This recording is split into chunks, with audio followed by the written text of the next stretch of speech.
Tiêu Chiến và Dương Tử cùng được đề cử giải Kim Ưng. Động thái này giáng một đòn mạnh vào ngành giải trí Trung Quốc đến mức không ai dám tin nổi. Có người cho rằng việc Tiêu Chiến và Dương Tử được đề cử giải Kim Ưng là dựa trên sự hoài niệm và vẻ ngoài điển trai của họ. Lúc đầu tôi chỉ lướt xem qua, nhưng càng xem chi tiết, cảm xúc của tôi càng dâng trào.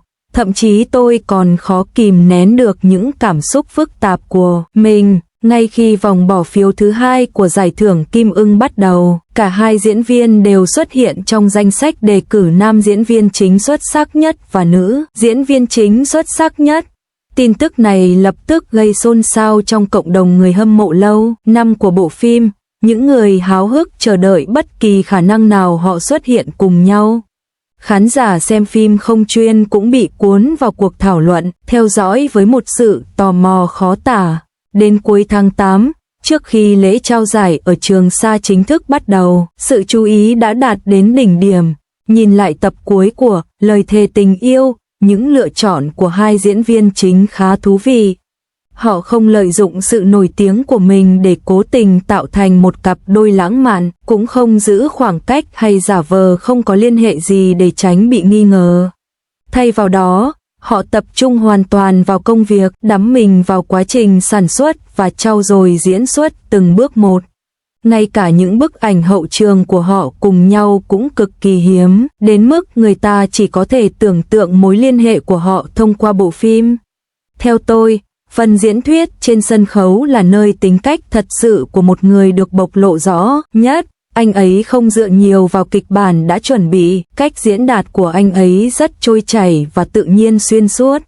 Anh ấy đề cập rằng khi mới bước chân vào ngành, anh ấy luôn ngưỡng mộ một số nhân vật gạo cội có mặt và trân trọng cơ hội được giao lưu và học hỏi này. Anh ấy nói rằng anh ấy sẽ tiếp tục cống hiến hết mình cho điện ảnh, tập trung hơn vào việc phát triển nhân vật và trau dồi kỹ năng diễn xuất, đồng thời gửi lời chúc tốt đẹp nhất cho sự phát triển của toàn ngành. Đặc biệt khi đối diện với các diễn viên kỳ cựu, sự tôn trọng mà anh ấy thể hiện không chỉ đơn thuần là lịch sử, mà còn là sự ghi nhận chân thành.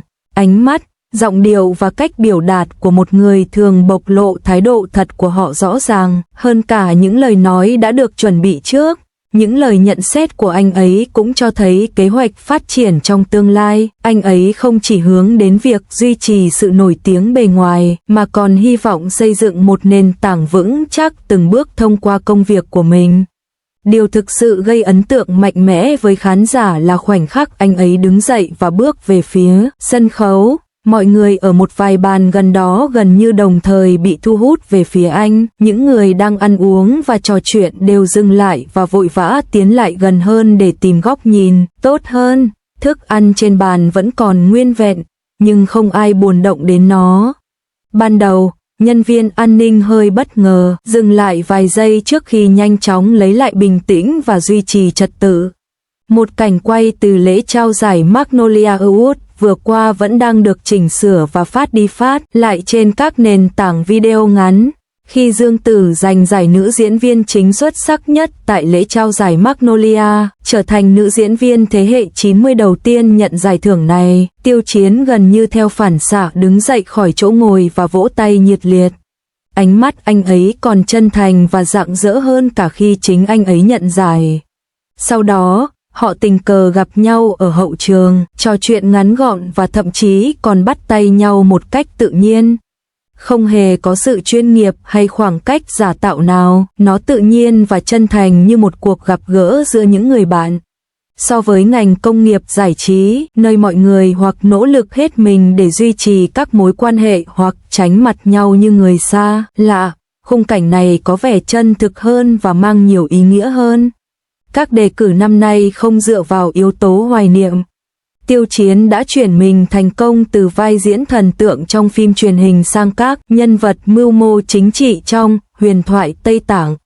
Anh đã phân tích và tái hiện tỉ mỉ những suy nghĩ nội tâm và chiều sâu cảm xúc của nhân vật, khiến ngay cả những khán giả tinh ý nhất cũng khó tìm ra bất kỳ điểm yếu rõ ràng nào trong diễn xuất của anh. Mặt khác, Dương Tử đang tranh giải với hai tác phẩm cùng lúc, Vẻ đẹp thôn quê và cây sự sống, qua đó khẳng định vị trí của mình trong nhóm nữ diễn viên hàng đầu. Cuộc cạnh tranh năm nay vô cùng khốc liệt với sự góp mặt của những diễn viên gạo cội như Yoo Hee-wei, Hu Keo và Chang Yi, tất cả đều tranh giành giải nam diễn viên chính xuất sắc nhất. Hơn nữa, với quy định mới điều chỉnh tỷ lệ phiếu bầu xuống chỉ còn 40%, việc chỉ dựa vào gian lận phiếu bầu và sự nổi tiếng khó có thể ảnh hưởng đến kết quả cuối cùng, chất lượng tác phẩm mới là yếu tố quan trọng hơn cả. Vậy nên điều mọi người thực sự đang bàn tán không còn chỉ là sự ăn ý giữa hai diễn viên chính hay nỗi nhớ về quá khứ, mà là hành trình trưởng thành từ những người mới nổi đến vị trí hiện tại của họ, từ sự vụng về ban đầu đến sự trưởng thành dần dần, và giờ đây đứng đầu trong lĩnh vực của mình, vẫn có thể tán thưởng nhau một cách chân thành và tế nhị. Con đường trưởng thành này không dựa vào xì căng đan hay lợi dụng các mối quan hệ, mà tự khẳng định mình từng bước thông qua công việc, thực sự rất hiếm thấy trong ngành giải trí Trung Quốc hiện nay, và do đó dễ gây được tiếng vang với công chúng hơn.